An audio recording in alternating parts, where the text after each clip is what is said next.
This morning we have an interesting subject which probably is not as generally known as might be desirable. In antiquity, the first sciences to be developed were mathematics, astronomy, and music. In various ways, in various degrees, in various modes, these ancient forms have been disseminated throughout the entire world. From the most primitive people to the most exalted, psalms, rhythms, and various artistic pursuits have developed and gradually risen to the degree of fine art and classical music.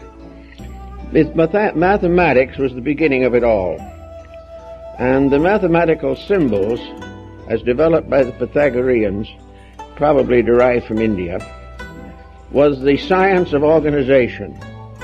It made possible a classification and integration of all of the different forms of phenomena in nature. Mathematics enabled us to get the problem of time, to find locations, to add up various problems and formulas, indispensable to the advancement of science and equally indispensable to the advancement of economics. So mathematics was really a wonderful development. We do not know who actually originated it, or the first great mathematician, but we suspect it may have been developed either in India or ancient Egypt. In any event, mathematics was a science of exactitudes. It lifted things out of doubt and generality and resulted in a formation or a formularization of knowledge which has continued to support our various activities from a very remote time. Now, astronomy was not possible until mathematics came along. And mathematics took the universal system that we see around us and began the gradual organization of it. That is, it did nothing to change the system, but to organize our concept of the system. It began to reveal to us the really wonderful universe in which we lived. It's gradually revealed to us that things were not accidental, that there were laws and rules governing practically every procedure and function of the universe. The combination, therefore, of mathematics and astronomy, added together, formed what has been called astro-theology. That is, religion based upon the supporting evidence of nature. In other words, it was possible to decide certain values, moral and otherwise, because of their symbolic place in the natural world around us. We began to realize, for instance, the very simple fact that there aren't many accidents in the functions of universal law. We began to realize the effects that follow causes, and also the timing of cycles.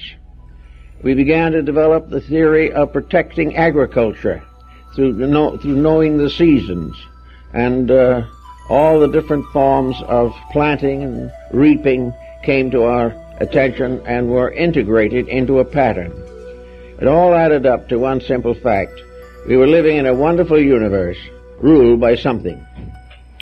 Now, what it was ruled by was still a little dim, because the physical form of the universe seemed to be all that we could find out about it. But gradually there came to the realization of these people that the physical universe was a symbol, that the processes which exist and make the universe a symbol are invisible. And gradually, out of the contemplation of visible things, we began to recognize the need for invisible forces behind these things. We could see bodies, but we couldn't see the life in them. But we could find out something about it by watching its effects in the material world.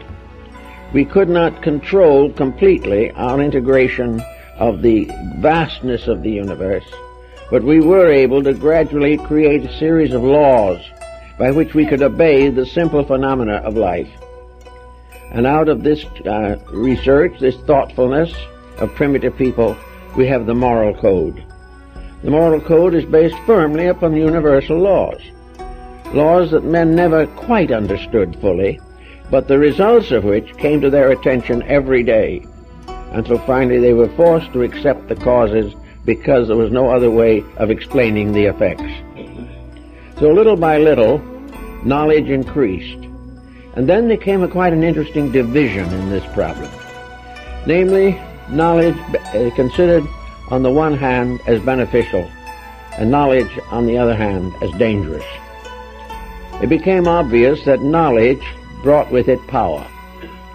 And it is also a fact that was known to very ancient people that power is temptation, and power can lead to most of the disasters which can occur to the human being. Therefore, knowledge without ethics, skills without integration of consciousness, the individual operating in the material universe without sensing the responsibilities which are involved in existence, was a danger and a menace to the rest of society. There was no way of once withdrawing knowledge that had been given. Once the knowledge was available, nothing could put it back again into secrecy. The only answer to this problem was to keep it secret from the beginning. Now, the problem of secrecy was largely in the hands of a philosophical priesthood, or perhaps we might say a great theological structure. This structure was dedicated to non-profit. These teachers and philosophers were dedicated to the service of humanity and were free from all the temptations of personal aggrandizement. These, in turn, decided to censor knowledge so that it might be safely communicated. Knowledge that could not be communicated would die with the original owner. Therefore, there had to be a way of handing down knowledge from one generation to another. And as time went on, it had to spread from one nation to another until it finally reached the circumference of the entire planet. So to do this successfully, there was something had to be done to protect those forms of knowledge which by exploitation could become a menace to the survival of peoples. This story is more or less also unfolded in the Platonic account of the destruction of Atlantis. In Atlantis, skill became greater than morality. Power took over. Ethics was compromised. And finally, the entire continent destroyed itself. The misuse of knowledge must end in tragedy, must end in disaster. And if this disaster is not curbed in some way, it could topple over a civilization. So the ancients decided the one way was to put certain restrictions upon the dissemination of knowledge. These restrictions, added up together, formed a kind of system of instruction, which came to be known as the mysteries. These mysteries were schools, universities, colleges, dedicated to the preservation and dissemination of knowledge under direction and control. The individual who desired knowledge and recognized the need of it was placed under certain restrictions, must take obligations, must prove through long training and discipline worthiness to receive knowledge. It was the purpose of these ancient teachers to make sure that nothing important to the advancement of man could be captured and held by selfishness or ambition or avarice. It was necessary, therefore, to select the custodians of knowledge. For this reason, we find most of the ancient teachers had schools or systems by which they communicated knowledge. The school of Pythagoras at Crotona was one of the most famous of the ancient world. The school of Plato at Athens was another. And in the far distances of Asia, we find the old gurus with their disciples studying the mysteries of life under leadership and under discipline. As time went on, of course, much of this knowledge gradually crept into public domain. The old institutions faded away under the pressure of changing beliefs and policies. Ambitious individuals without knowledge or skill were able to gradually attract and gather around themselves armies and systems of followers and these began to attack and destroy the great institutions of learning.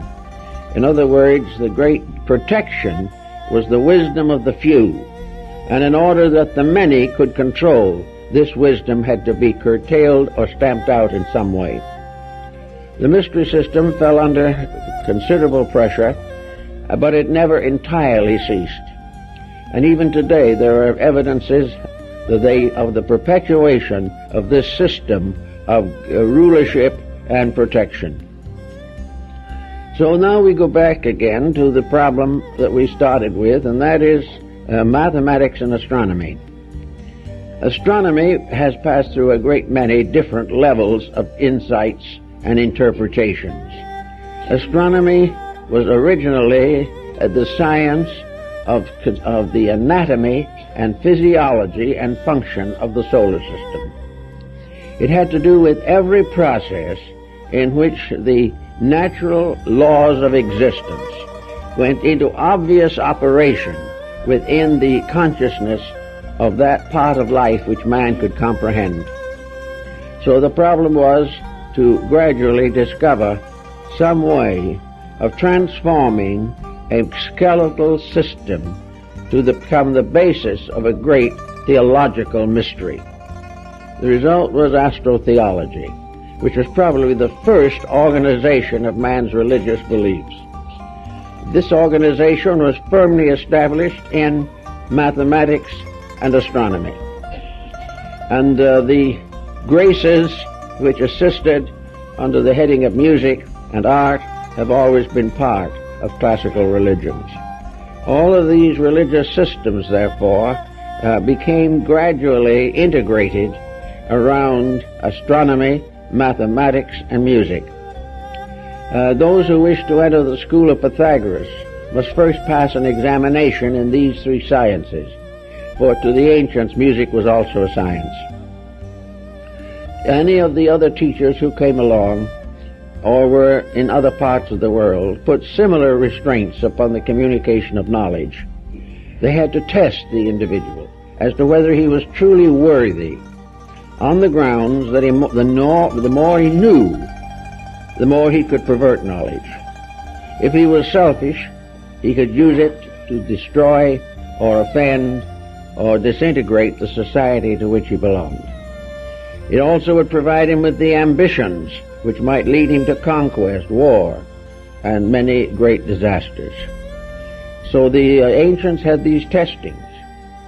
Now Homer, in a section of his writings called The Cave of the Nymphs, describes the initiation rituals of the ancient astro-theology.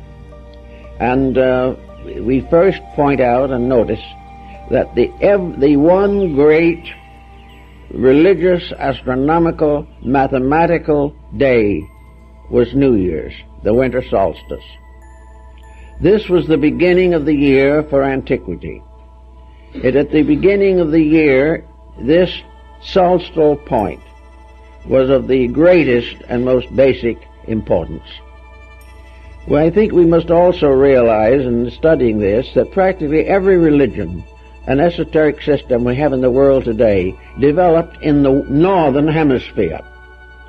And all of the calculations that are made are based upon the precession of the equinoxes and, of course, the solar system of the year in the area of the northern hemisphere.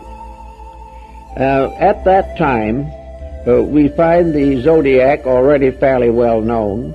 We find that most of the symbols found in religion were also to be found in astronomy. We realize, for example, that the 72 elders of Israel were the 5-degree divisions of the circle of the Zodiac. We know that the 12 signs became 12 apostles, 12 disciples, 12 leaders, and also that the course of time were associated with 12 major religious revelations. We find that almost every unit that has to do with man's survival is in some way mathematically keyed to the Zodiac. Now, in the old time, and even later in the mystical writings of Jacob Burney, the arrangement of the Zodiac is slightly different from what we generally use in astronomy or astrology today. We still begin, technically, the zodiac with the sign of Aries. But whereas we usually think of this as placed on the eastern angle of a horoscope, in the ancient times the sign of Aries was placed in the midheaven. In other words, it was at the highest point, and that was the point of we might say, the beginning of the year, the New Year's ceremony, usually occurring between the 20th and the 25th or 27th of December. At this time, the sun was born again. It rose from the dead of the old year. It began to move northward, and in moving northward with its own strange power, began to release the life locked in the earth. So the ancients considered the sun as the principal symbol of deity. No ancient person of wisdom or insight ever thought of the sun as that being, but rather the mirror of it. To the Greeks, the sun god carried a shield, and this shield was the mirror of the sun. It was not the sun, but the sun was there as a symbol of order, life, resurrection, fertility, and inwardly of the illumination of the soul. Therefore the sun became an object of worship everywhere. In Egypt, for instance, in the course of the development of the doctrine of Akhenaten, the great reformer of Egyptian mysticism, the Aton, or sun, was the supreme symbol. This symbol, in the Egyptian, was a ball of light surrounded by radiant rays, each of the rays ending in the symbol of the human hand. Therefore, the sun was radiating in all directions, lifting up everything that came in contact with, bringing death to life out of the earth. Now, this seemed to be very interesting to most ancient people. It helped them to understand something about life, which otherwise was too difficult for them.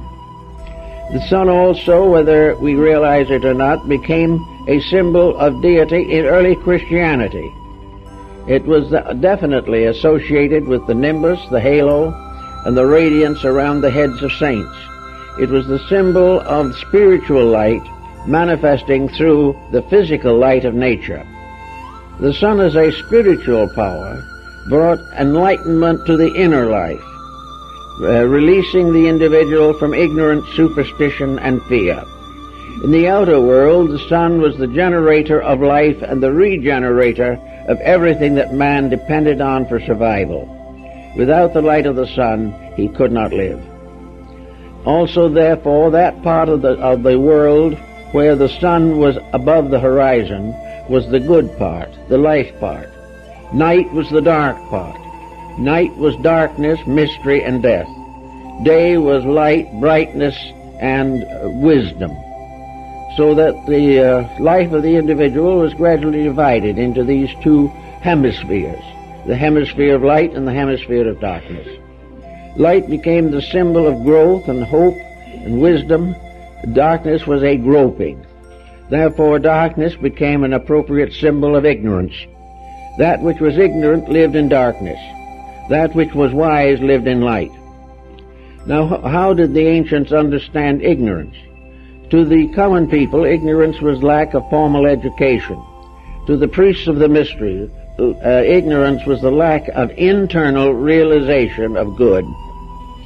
Therefore, all of the changes that take place in the world, in the seasons and in the ages, in the great processional of the equinoxes, all these things have their equivalent within the person himself.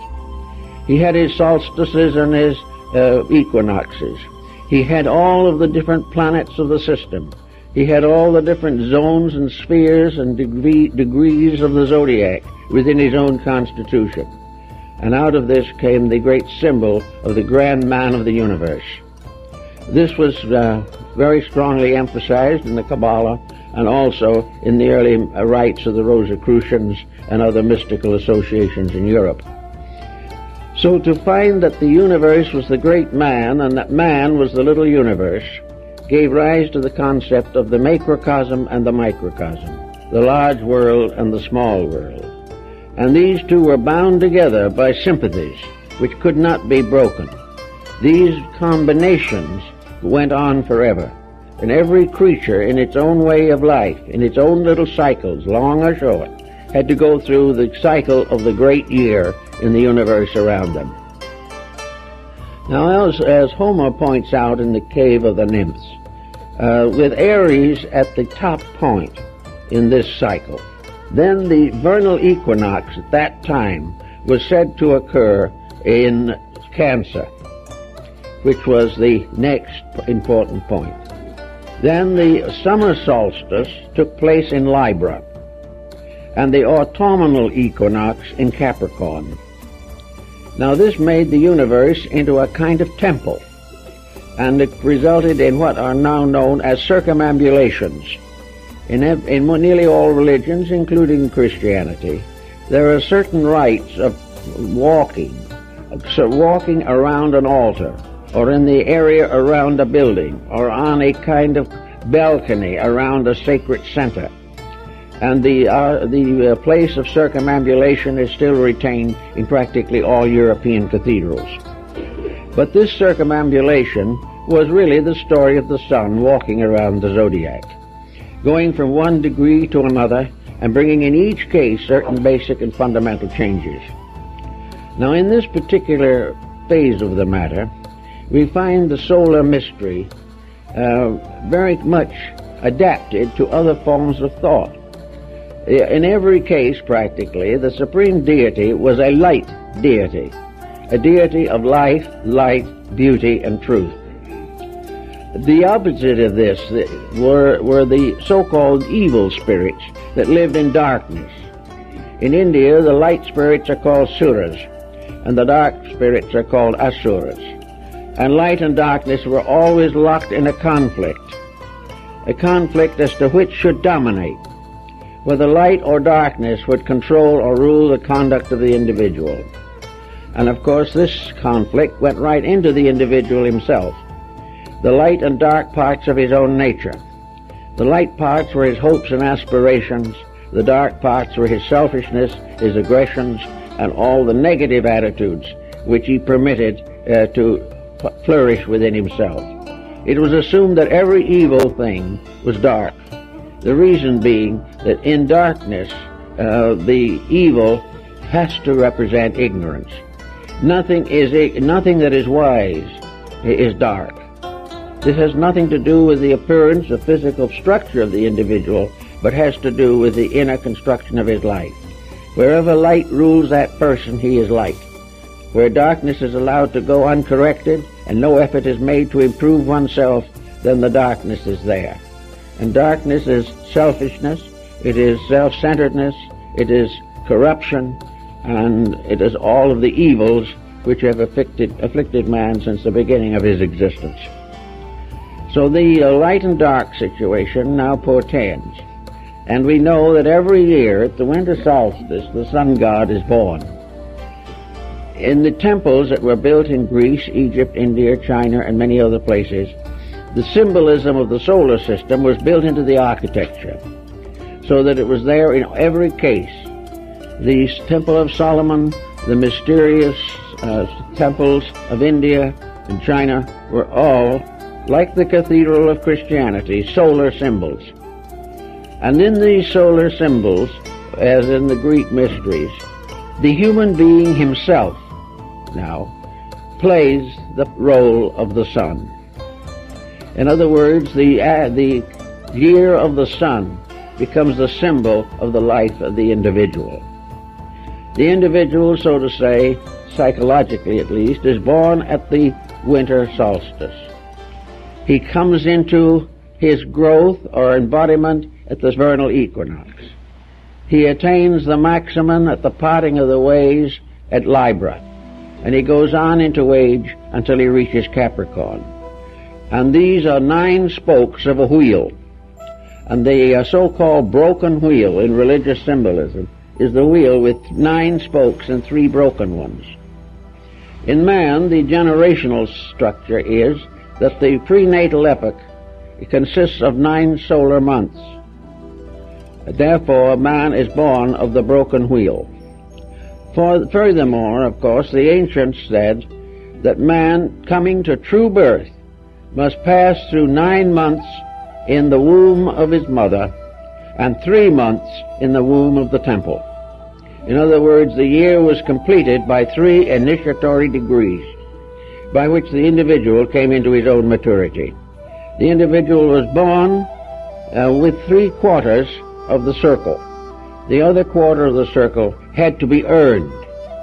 And the 3 degrees of this earning have been perpetuated in most of the religious and mystical organizations of the world from the beginning. So the individual, to perfect his life, must pass through the experiences which are indicated by this solar system structure. Homer tells us, for instance, that souls coming into birth entered through the sign of Cancer, and at that time they drank of the cup of Mimesime, of forgetfulness, and forgot all else but what's coming in the future. They then descended through Leo, Virgo, to Libra, and Libra was a pair of scales, and the Libra scales is the psychostatia of Egypt, the weighing of the soul. It is the dividing point between the involutionary and evolutionary march of the soul through the zodiac. Having attained this balance, and having been tested, the soul then begins to emerge from the chrysalis of its material existence. And from the time it enters Libra to the time it reaches Capricorn, it is advancing toward enlightenment. At Capricorn, it comes to the gate of exit from the body. The Cancer is the entrance to the cave. Capricorn is the exit. And therefore the cave is embodiment, incarnation, and establishment in the material universe. In Capricorn, the individual comes to the end of material existence. Therefore, we almost always represent the sign of Capricorn as an old man with a scythe walking with a tiny child that has just been born. This symbolism is derived directly from the ancient mysteries and the rites that were a part of it in very remote times. Therefore, that Capricorn, the individual, theoretically departs from this life, or under the mysteries of initiation, departs from materiality.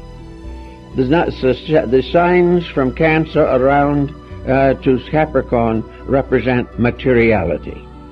Here the individual has to pass through all of the labors of the Hercules, who performs 12 labors, or Sindad the sailor, who makes 12 journeys, or wherever the 12 comes into the pattern. We are dealing with the zodiac. Then when it comes to Capricorn, the individual regains his lost memory and emerges from the cave into the clear atmosphere above. Now, when you look at the zodiac in this way and you place Aries at the top, then you realize that Aquarius and Pisces are between Capricorn and the reunion with deity. These represent, and found in the old symbolism, the experiences of the consciousness in the development of its extrasensory perceptions.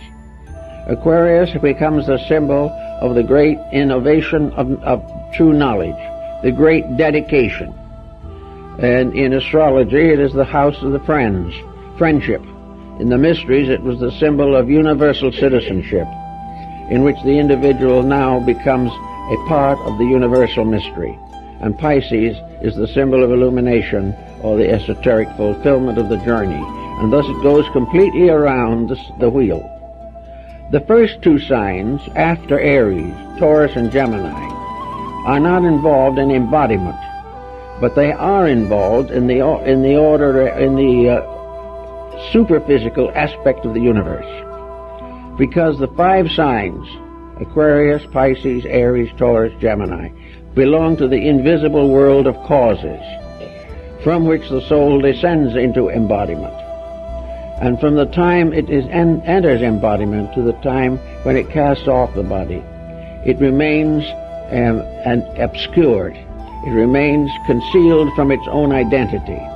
It must struggle in darkness. Now, in the mystery system, this is a point of great importance, because from the time the entity enters through the gate of Cancer, of birth, to the time when it exits again through Capricorn, it is in a world which is strange to it. It is in a world in which it is being tested for its own immortality. Not that the immortality is threatened, but because until the soul has made this journey, it cannot be safely entrusted with the great truths of life. This is the place or the sphere of learning. And the learning must be gradually based upon one factor only, internal integrities. In the lower hemisphere of darkness or of ignorance, there is no great light available. Almost all of us recognize now the failure of materialism. Well, the lower half of the great circle is the sphere of materialism. Materialism is the ethical darkness. It is the darkness which has resulted from man turning from the ways of light, or refusing to light the darkness by his own conduct. The labor of the individual, therefore, is to bring light into darkness. First, the light coming in himself from his own darkness, and then later bestowing light upon the whole world which is in darkness. Therefore, the great teachers are the light bearers, who must bring light and hope to the dark semicircle of the lower half of the zodiac. Now, in getting into this, then, we find what we know today to be true, that we live in the material world, which is a world of uncertainties. Our facts are very few. Our convictions are numerous and conflicting. We do not, any of us, have the answers to the ultimate. And we are not going to have those answers given to us. We must release them from within ourselves. Therefore, in this hemisphere of darkness, each individual must work out his own salvation with diligence. Those were the last words of the Buddha. We must, each of us, find the light according to our own integrities. To do this, we must have dedication. And this dedication is, whether we realize it or not, bestowed by birth itself. From that time on, we must develop this dedication by personal effort. We must resist every day those forces and conditions which perpetuate darkness. And darkness is always lack of the final form of light, ethics, or the recognition of the essential values of integrities. If the individual goes along this pathway, he comes, as in the Egyptian ritual, finally into the great hall of the twin truths in Amentet, the abode of the great god Osiris. Now, Osiris has as a symbol an eye, and that eye, of course, is the sun. And this eye represents the sun of the underworld. When the individual is in the lower half of the zodiac, the only sun that can shine into his life is from within himself. He must gradually release the great light that was bestowed upon him in heaven or in the divine worlds.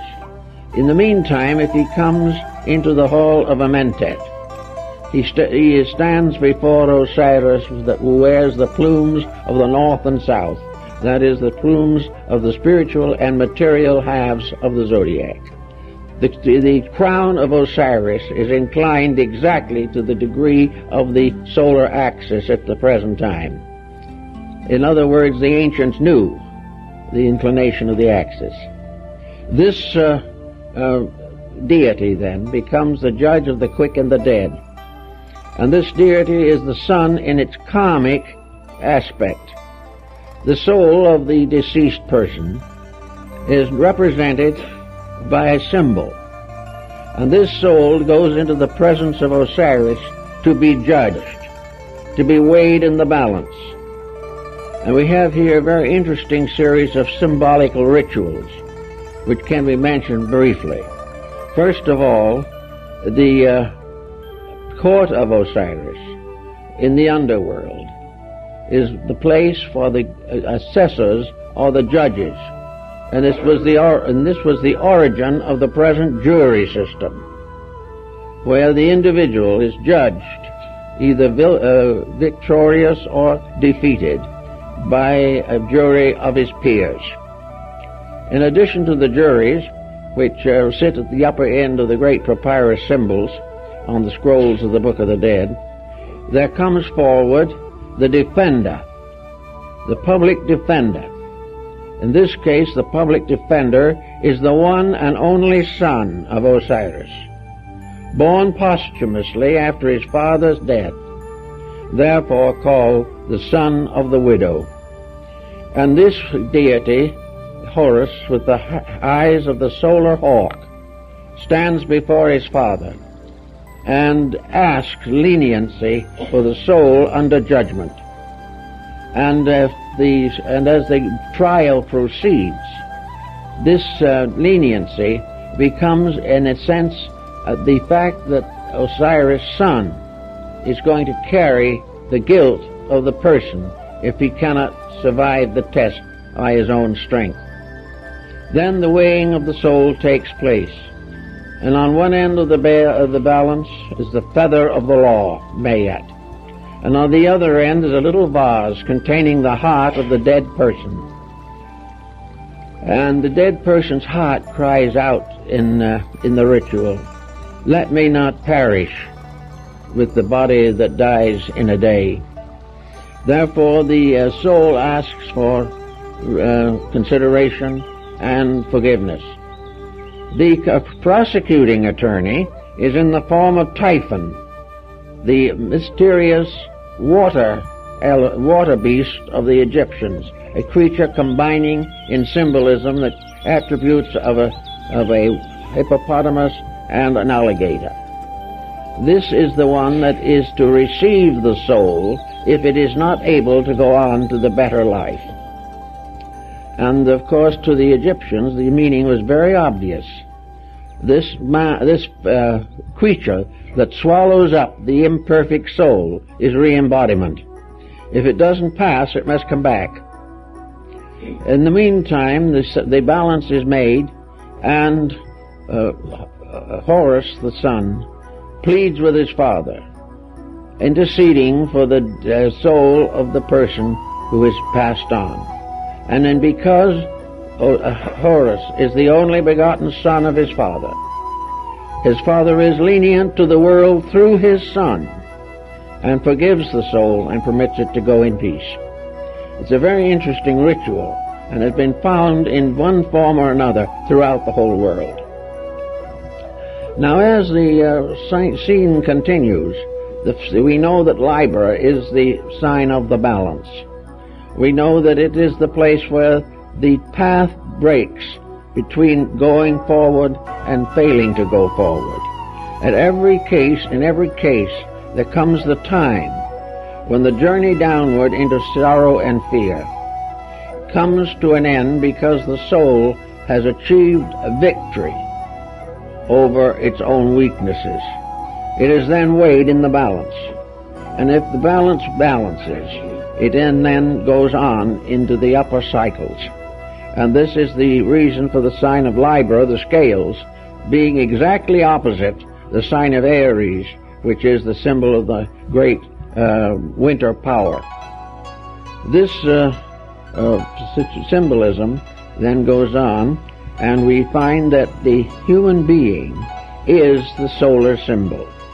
The human being is the creature that must make the circle of the zodiac inside of itself, not out in the world, but it must perform the 12 labors, and through the performance of the 12 labors, prove that it is ready and worthy to receive enlightenment.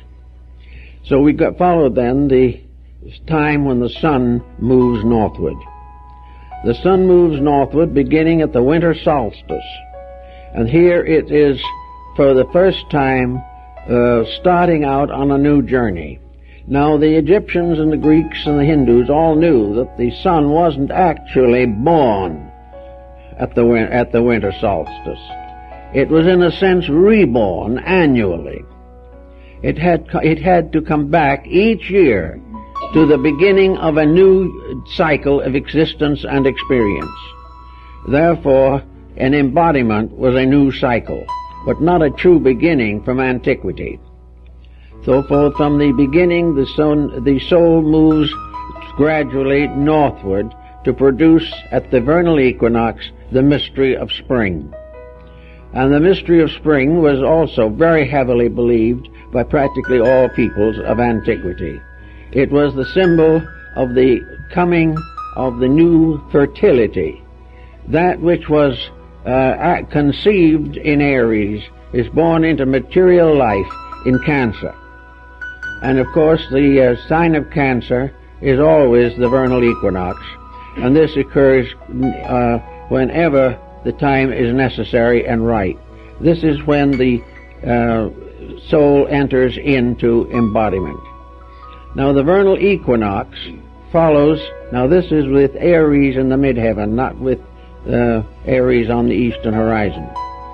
The time of Easter is therefore the great symbol of the resurrection of the dying God. The ancient light promise is fulfilled, for it was believed in the ancients that the coming of the vernal equinox was the proof of the pact between God and man. That at this time, if this equinox occurred, it was because the whole world had a new lease on life, a new opportunity to perfect itself, a new chance to be truly wise and good. And if the world didn't end in a terrible conflagration at the vernal equinox, then man's hopes were fulfilled. He was to be given another opportunity to perfect and unfold his own nature. So the vernal equinox was the time of promise. It was the time of resurrection. It was the time when the earth was broken and the little seeds came out. It was the time where the old mystics in Europe celebrated the feast of the mustard seed, the little seed that was very small, the heart, which was from some time to be a great tree that would shade the universe. So the beginning of the new opportunity for regeneration was the resurrection of the sun god at the vernal equinox. Now this was carried over into theology and brought into contact with many different legends and myths in all parts of the world. But in every one of these different systems, the actual sense of the matter was that the human being in his own growth passes from conception to birth, and in passing from conception to birth fulfills the first part of his journey. He then is born, and the physical birth, is the beginning of the journey through the chambers of initiation. It is at that point that the entity begins to unfold the potential. Here the small twig of acacia is revealed. It is shown that the life is there, that in the winter it appeared to die, but it was not dead, it sleepeth, and it comes forth again. And in the life of every individual, when sorrow, misery, destruction, evil things plague the life, make it seem very difficult, by quiet contemplation of realities, we all discover that there is in us the germ of an immortality that cannot perish. But that when we really desire and start a conscious journey towards truth, at that moment the little seed within ourselves begins to build the inner life for us. The seed becomes the tree of the soul, as it was called by Bhimi. So we can start out on all the problems and processes of life, and we are not shown what to do or told exactly. We have the experience of our ancestors. We have three great directives to help us. One of these directives is observation, to see what is happening in the world. Another directive is experimentation, to try a thing and see if it works. The third one is tradition, the gift we receive as a legacy from our ancestors, who have passed through all kinds of experiences and problems. If we are able to use these three instruments, they will guide us, or guide the sun, from the vernal equinox to the summer solstice. It will then bring into play all of the labors of life, for it is from the time of the planting to the time of the harvest that the individual must guard his properties, must sacrifice his time and energy to protect the crop which he has planted. The farmer, therefore, is most busy in those months in which it is necessary for him to prepare for the harvest that is to come. Therefore, in life, young people must prepare for the harvest of the years. Those starting out must build for the future. And in each instance, the great supreme power to achieve that which is most necessary or most desired lies in the dedication of the individual to the principles of his religion. Actually, therefore, the ancients didn't have religions just the way we have them. They didn't have so much formalization. Most religions of antiquity were religions of joy. There were very few sorrows in the religions of ancient peoples, because they believed so firmly in the reality of good that they even accepted troubles and tragedies as testings of good, of means of strengthening. Adversity tempers the steel of the human soul, making it strong in emergencies. And the old peoples of the worlds of long ago accepted many of the problems that we reject simply because they realized they were part of life. So in this part of the testimony, we go back again to the temples, and we find that the disciples take these initiatory vows and begin the journey through the three primary degrees of initiation. And the sun does the same thing in the three primary degrees between the testing of the soul and the entry of the sun cycle into Capricorn. Here we find three definite efforts made to prepare the individual for the three great steps that he must take later. Here he is supposed to conquer the three parts of himself which are subject to the stress of initiation: the body, the heart, and the mind. By the body he must discipline the flesh until it becomes serviceable as an instrument, to give it all care that is necessary. No legitimate system of ancient religion ever tormented or tortured the body for purification. It was simplified. All the luxuries might be eliminated, but it was necessary to protect the body because it was the contact with the world of experience, and without that, the great trip could not be successfully made. After the body was obedient to the will and to the heart, then the second step was the purification of the emotions and the heart. Here the individual had to generate a new discipline upon the emotional life of himself. He must purify his affections. He must control his appetites. He must have all kinds of hope and a positive and constructive emotions. He must gradually overcome criticism. He must cure the causes of neuroses and things of this nature, so that actually the second step in the three steps was to gain control of all pressures which arise through illusion and fantasy within the life of the person. Then the third step consisted of the purification of the mind. The mind so that it could be no longer a problem to the life of the person.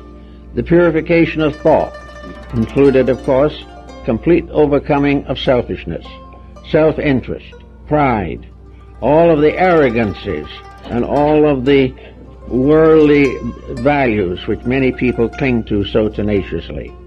In other words, the mind must be detached from everything which will not survive after the body dies. We are to take with us in the mind only that which is not dependent upon the body, but is dependent upon the insight of the individual himself. Now, having accomplished these three labors over these three signs, the individual has become gradually cleared of some of the problems which we face today, because in these recent times we have lost contact almost entirely with this concept. We are no longer in a position to understand just what all this adds up to.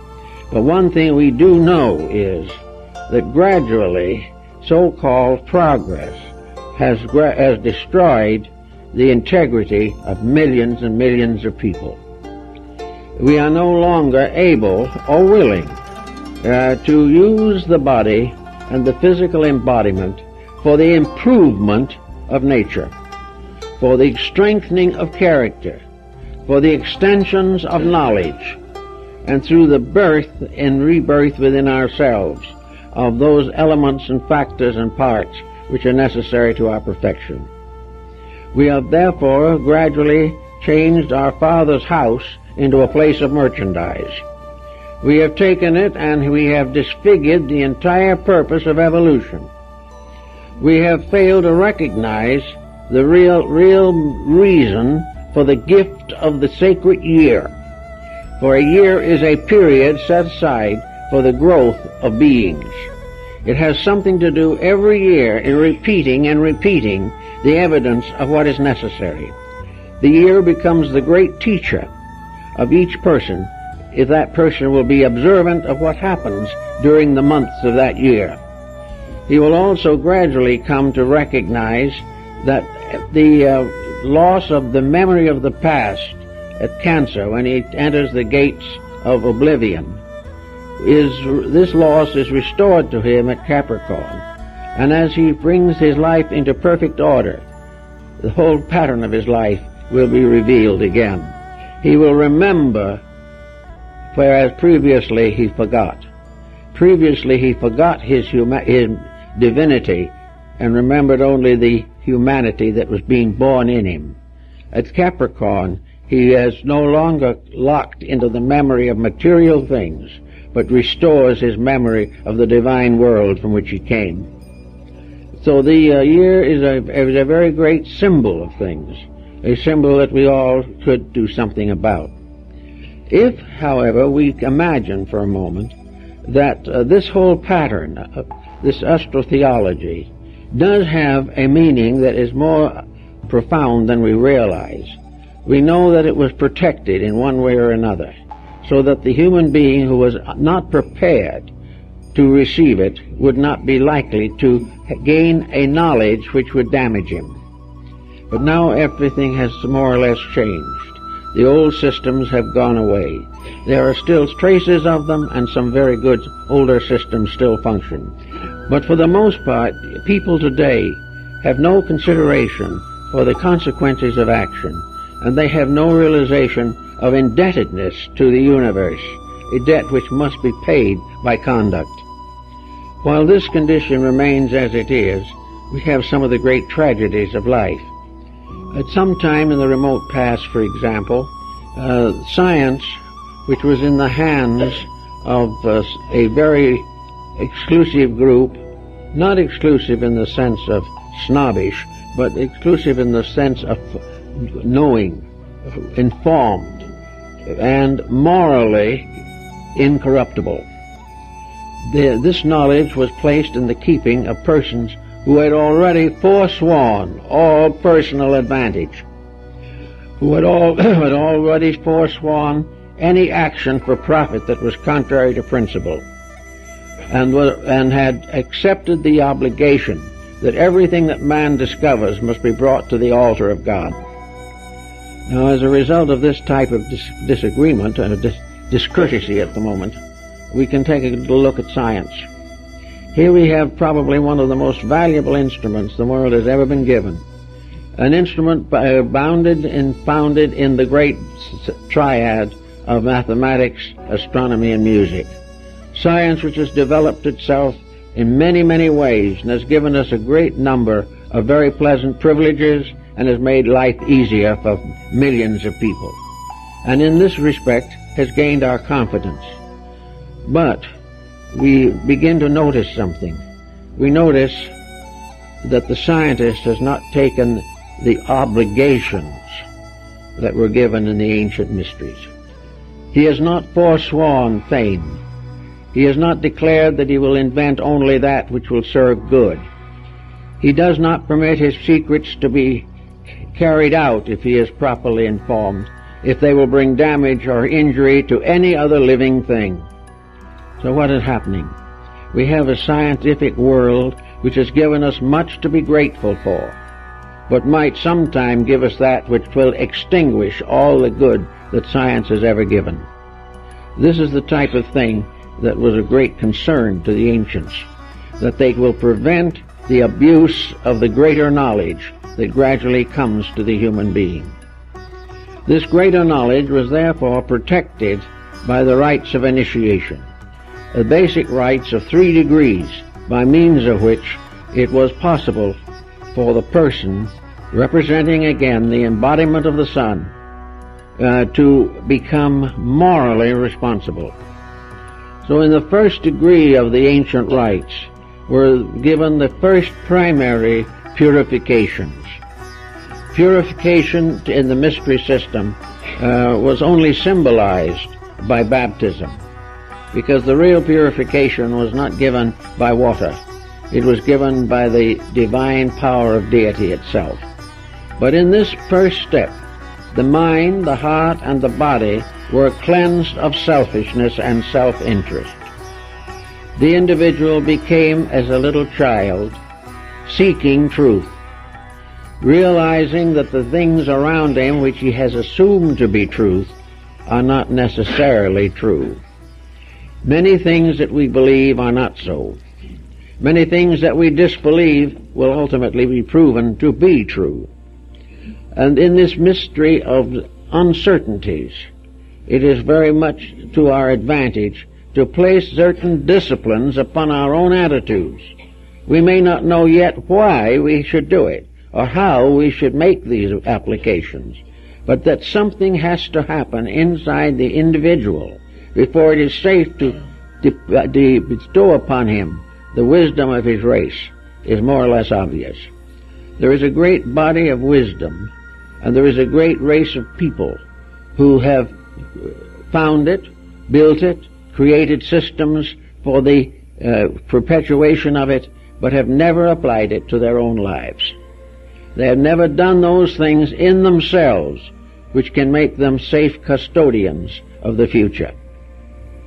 In the ancient mystery rites, the Pythagoreans, for example, the master told the disciples very definitely that every disciple who went forth to teach in his turn must do everything possible to find a successor. This successor must be a person whom he has instructed, or has found to be adequately instructed. And only to the person who already has earned the right can the master bestow the mantle of his leadership. And if by any chance he passes out of this life without finding a disciple that is worthy, that is itself part of the necessary lesson. Therefore, to pass on any knowledge in which there is a power to injure, until a person has proven that he is no longer capable of injuring, anything else is dangerous. And it was this kind of ethics of building knowledge into a qualified group that we have known in ancient rites. Now, some people hold these ancient rites to be snobbish, selfish, and that these leaders have intentionally concealed truth because they wanted to govern other people or wanted to be masters over slaves. History has no strength for that support at all. There is no effort to recognize, or no opportunity to prove, or no way of proving, that those who truly possess great knowledge were the ones who were the cause of trouble. The ones who are the cause of trouble are those who want to resist knowledge and gain authority by allowing people to be less than they should be. Therefore, that which wishes to be popular, first of all, makes a virtue out of things that are not true. And as a result of that, everyone is worse off. Now, in the initiation rites as they were given, the first degree is that of purification. The second degree is that of service. The first degree, the individual tries to clean the inside of his own cup. The second degree, he is dedicated to the service of some need or some person in his environment or for whom he has responsibility. A servant, in this sense of the word, may go out and become a leader of peoples in the right direction, may become a clergyman or a priest, or else an instructor, a teacher, a guide to other people. Or, in the same spirit and in the same light, he may serve only in his own house. He may serve his family. He may serve relatives who are ill. He will go out and protect his children. He will sacrifice his own profit and his own pleasure to the security of his family. He will be unselfish in his use of possessions, gentle and kindly and forbearing in his dealings with those around him. This is the simple sign. One individual may go out and rule a country. The other may stay home and rule himself and his family justly, lovingly, and wisely. Both are fulfilling the same requirement. Both are therefore servants of principles greater than those of ordinary commitments. After that comes the third step, in which the veil of the temple is opened to allow the professed person to begin to gain the full meaning of what he has gone through. In the third step, the individual receives that amount of instruction that is necessary for him at the moment given. He is then given the keys to use certain knowledge which was previously denied him. Now, in the idea that this knowledge comes simply from another person is not quite true either. The actual fact is that if the person is purified in his inner life, dedicated to the needs of others, the next thing that he needs will be revealed to him by his own conduct. He will discover that which he needs next because he needs it. But if he is not ready for it, he seeks for it in vain. And the idea that he can find something he doesn't deserve is not supported in the old systems. It is that he must deserve before the truth can be given to him. And if he gains what appears to be truth without deserving it, it will ultimately end in deceit and destruction. So those were the three steps that the average person has to follow, just as the sun has to follow. It goes from its birth to its point of greatest restoring and resurrecting power. It passes from there to the time when it goes to harvest, and then it goes into the silence of winter. Now, what is the silence of winter in relationship to this mystery cycle? Is it really an evil thing? Not according to the old rites, it isn't. Winter might be considered is the great Sabbath. It is the time of rest. It is the time in which all things which have passed through experience are rewarded by rest and repose. Winter is the time of peacefulness within. It is the time where the individual no longer has to labor, but has to rest for a time before he goes forth on another cycle. In other words, in the terms of the men and women of the desert, the winter is the caravanserai, the place of rest and repose, where the individual who has completed the cycle of life has an opportunity to prepare for further life. But the ancients held that under that heading also came what was termed digestion. This is an alchemical term that is very interesting and has great significance for us. Digestion means that having passed through a series of experiences, it is necessary for the individual to summarize what he has accomplished. It is necessary to transform an experience into an awakening of inner value. The individual has had a life with many problems. He has had many different decisions to make. And in the Pythagorean discipline of retrospection, he goes back over the years of his life to find out what he has really learned, to know what mistakes he has made, and also how he corrected those that he discovered. He finds out how the weaknesses of his own character are still holding him back. He discovers where little germs of self-centeredness have prevented certain magnificent facts from being manifested fully to him. In retrospection in the Pythagorean school was usually given at night or just before bed, to sleep. And that in the great solar cycle, this retrospection is part of the cycle of winter. This cycle of winter is a very interesting phenomenon because we know very little about it, except everything seems to go to rest or go to sleep. And there are few things, however, like the evergreen, which was among ancient peoples always the symbol of immortality, and therefore the Christmas tree, that in this phase of the situation, the soul comes to a temporary condition of after-death awareness. It is not judged by something else, it is judged by itself.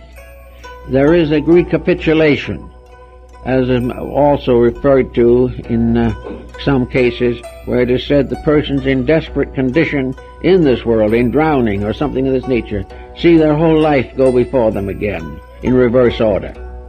This is to a great degree the same principle involved, except in the after-death state there is no judgment, there is no punishment except what the individual bestows upon himself in the reviewing of his own conduct. He is not whipped by some evil spirit, he is not damned by an avenging deity, he is simply detached from body to contemplate what he has learned while embodied, which will help him to be unembodied forever. This is the situation more or less as it stands. The individual must finally become his own judge and jury. And this is possible because of the deity that abides within himself.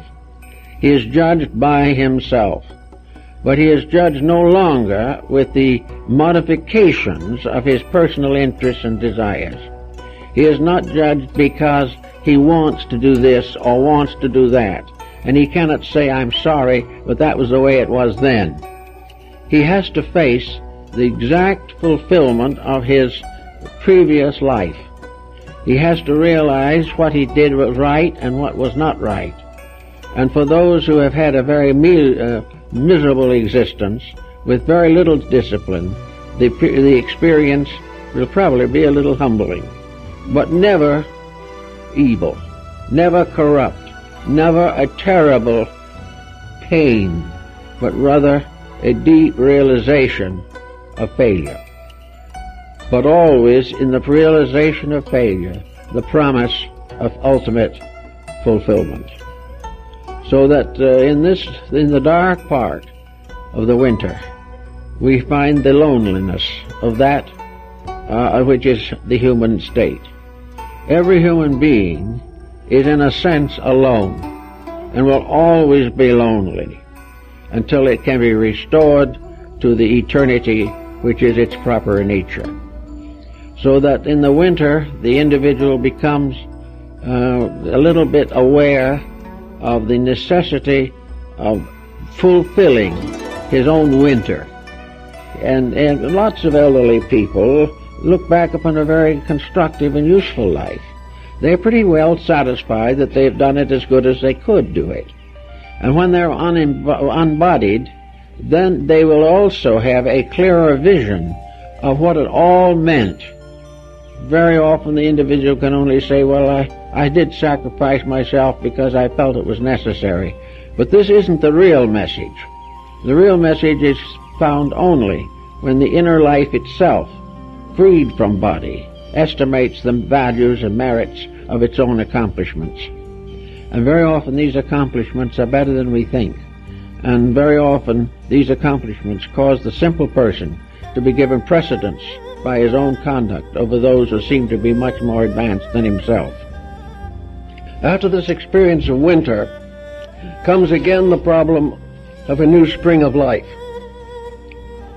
And in this experience, the soul goes to sleep again.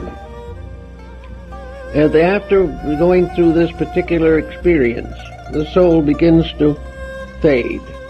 It goes into a kind of a deep rest, a repose. And you'll find that in studying various books dealing with these subjects, there is really very seldom any description or any discussion of the interval between embodiments. We have long assumed, of course, that this interval was filled with compensations and punishments and so forth. But let's realize for once and for all that all of these things are internal. That the individual in the interval does have a communion with themselves. They are not surrounded by fork-tailed demons. They are not punished forever. They are not lost. They are not lost souls. They're people who are trying to explain to themselves the mistakes they made last time and making resolutions not to make them again. In other words, it is a quiet self-contemplation. Now, if a person has committed some very serious fault or some very evil deed, then in this clear atmosphere of realization, this sudden experience of a larger existence than the person ever realized in the material world, there can be some serious repentance. There can be a realization of the great mistake that was made, and also perhaps a dedication of some kind to remedy that mistake in any way possible. In other words, the individual is born into this life, again through the gate of cancer, not just simply as a brand new little infant, but as a person or a being that has learned something by an after-death cycle, and that this learning must be incorporated into the new embodiment. This learning must become part of what is brought forward into the new incarnation. And it is the nature of things that each incarnation should be a little improvement over the one that came before. So we have the interval bringing the person back with a personality, with an integration of their own. Each individual is the sum of his own mistakes and also the sum of his own accomplishments. He comes back midstream in a great cycle of unfoldment. He comes forward with various degrees of achievement. And very often, the more advanced his degrees of achievement, the more simple his life will be here. Wise people do not wish to burden themselves with those excesses which contribute to temptation and misery. Therefore, those who have a deep understanding will probably live a simple life. But they will also have certain experiences which they will confront again. If necessary, they will be placed in a difficult family situation which they must solve because they didn't solve it before. Another one may find heavy emphasis upon honesty because he has not corrected his dishonesty in a previous life. Appetites also have very strong karmic consequences, and moral delinquencies are punished seriously. The individual must gradually realize that these punishments are in himself, that he wanted them, he needed them, he had to have them, but the moment he is embodied, he doesn't want them. So it is only between incarnations that he really gets a good look at himself. That is the time when the facts of life are most evident and normally available to him. And all these facts that apply to him are within the pattern of his own existence. He is not responsible to the patterns of other people. He is not responsible for anything except his own relationship with truth, and relationship which he is gradually building. As he goes further and further in this structural development, he will find out finally what his purpose is. And he will probably discover what the Egyptians decided it was, namely, that in due time this person will be in fact the very thing which is now his miniature existence. He will become a sun. He will become a great center of light. He will be a center of light in his family sometime. He will be a center of light in his country. He will be a center of light in the world and become one of the great teachers of mankind. And then he will go on beyond this. He will go on into the consciousness of planets and suns and space. He will be growing forever until in each of us the entire universal purpose is fulfilled. Therefore, the daily journey and the time it takes is a very inconsiderable thing. We will find as we go along that the journey that we are really making goes on for hundreds of lives. It goes on, but never twice the same. We never pay for something we didn't do. We never fail to get the reward of what we have done well. But these rewards are in terms of soul growth, not in terms of material circumstances. And as the individual goes further and further into the mystery of the soul world, or the world of soul, he will find that his citizenship there is far more important than his success or failures in this life. But we are all getting a little better. We are all growing. Sometimes a bad mistake is one of the most powerful forces for growth, because it suddenly brings us face to face with ourselves. We find that things like alcoholism, narcotics addictions, and things of this nature become a great burden upon the soul. But the soul learns to overcome them, and in the overcoming it gains a strength otherwise impossible to it. So everywhere, every time, always, the growth is going on to the best of the ability of the human being to perform growth. So in this way, the sun becomes a kind of master plan, which by coming around each time begins to bring a cycle of experiences to nature. Each year the sun comes back to the world. Each year the world is just a little different. Each year the sun performs a slightly different service, and over the period of ages these services vary greatly. But in all cases, nature continues to produce this solar cycle, the sun, in order that it may fulfill its own purpose. The sun is the cleanser, the purifier, the illuminator. And it will come every time to carry on this particular task. Sometimes it will find a dark world waiting for it, heavily burdened with its own errors. Sometimes it will come to a better world, where things seem right. But always the sun in its cycle is working towards the one great end.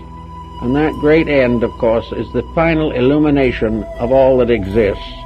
That all things in themselves and by themselves and for themselves shall be fulfilled, or be perfect in their needs and in their operations. Thus we can find in the old sacred books how often the sun deities are called by names that are more or less solar. How we find in every mythology the legend of the dying god. We find forever the mystery of the resurrection through dedication. And we also learn that in this world, gradually, happiness and security come from inward disciplines and dedications. That the individual who disciplines life to the best of his ability is gaining ground. The individual who is gradually weeding out his own selfishness, is gradually correcting his own intensities, who is gaining control of his emotions, and who is no longer able to injure others merely to the satisfaction of his own temperament. As these factors fade out and the life is smoothed out as a quiet, gentle, growing towards reality. If it does this and we are able to make it work in this way, we will find that every lifetime has importance. Now, those who are already part way through one of these lives, as we all are, has much to be grateful for. Many people between the middle life and the terminal years do go through a certain period of mental reorganization. Carl Jung, the psychiatrist, makes special notice of this. How people gradually, as they get older, become more and more aware of the universal and less bound to the local situations of living. Little by little, we get rid of the things that we don't need. We pass on to others what they want and we no longer want. And it becomes more and more obvious that for the long journey, it is best to travel light. And therefore, we dispose of ballast. We do not want it, because gradually we find that the things we love the most are not going to be permanent. We're going not to have them anyway, so we find ways of getting rid of them.